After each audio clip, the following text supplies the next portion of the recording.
Star plus के serial ये रिश्ता क्या कहलाता है में अभीरा को चढ़ा गुस्सा।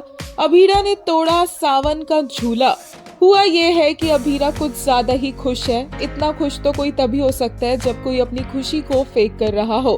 ये बात माधव साफ साफ नोटिस करता है कि अभीरा कितनी ज्यादा कोशिश कर रही है खुश रहने की, लेकिन फिर भी नहीं रह पा रही है क्योंकि उसे हर जगह अरमान ही नजर आ रहा है। और जब उसके घर के सामने सावन का झूला लगता है तो उसे अरमान की इतनी याद आती है कि वो गुस्से में आकर पूरा झूला तहस नहस कर देती है।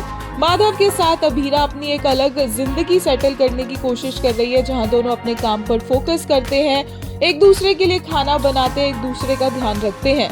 वहीं दूसरी तरफ अरमान अकेले ही सावन मिलनी के दौरान झूला झूलता नजर आएगा।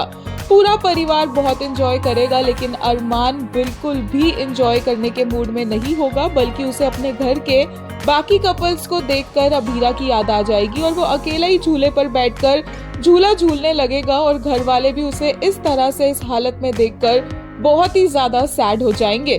दादीसा को भी काफी गुस्सा आएगा अरमान को इस तरह से देखकर, क्योंकि अरमान को तो लग रहा होगा कि उसके साथ अभीरा है, पर घर वाले देखेंगे कि वो झूले पर अकेला ही बैठा हुआ है।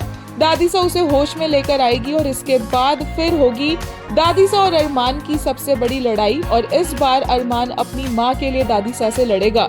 दादीसा विद्या के मांग में सिंदूर भरने लगेगी और विद्या कहेगी कि उसे ये सिंदूर नहीं चाहिए, उसे अपना सुहाग चाहिए। अरमान बहुत अच्छे से जानता है कि दादीसा चाहती तो वो विद्या और माधव के रिश्ते को बहुत पहले ही ठीक कर सकती थी, और यही बात वो यहाँ पर उठाता है और दादी को बोलता है कि वो कितनी सेल्फिश है कि उन्होंने आज तक माधव और विद्या के रिश्ते को सुधारने की कोशिश नहीं की, या फिर वो चाहती ही नहीं है कि माधव इस घर में लौटकर कभी वापस आए। अरमान दादीसा को कहता है कि वो चाहे या ना चाहे, लेकिन वो माधव को इस घर में वापस लेकर आएगा अपनी माँ के लिए। और वो क्लियरली दादीसा को वार्न करता है कि वो और ज्यादा रिश्तों में प्रॉब्लम्स क्रिएट ना करे। अरमान वहाँ से सिंदूर लेकर सीधा पहुंच जाता है अभीरा और अपने पापा के घर पर, और अपने पापा से कहता है कि उन्होंने उसकी माँ से शादी की है और उन्हें वो वचन वो साथ निभाना होगा। अभीरा को अरमान कुछ भी नहीं कहता है, बस उसे वहाँ पर देखता है और वापस आ जाता है।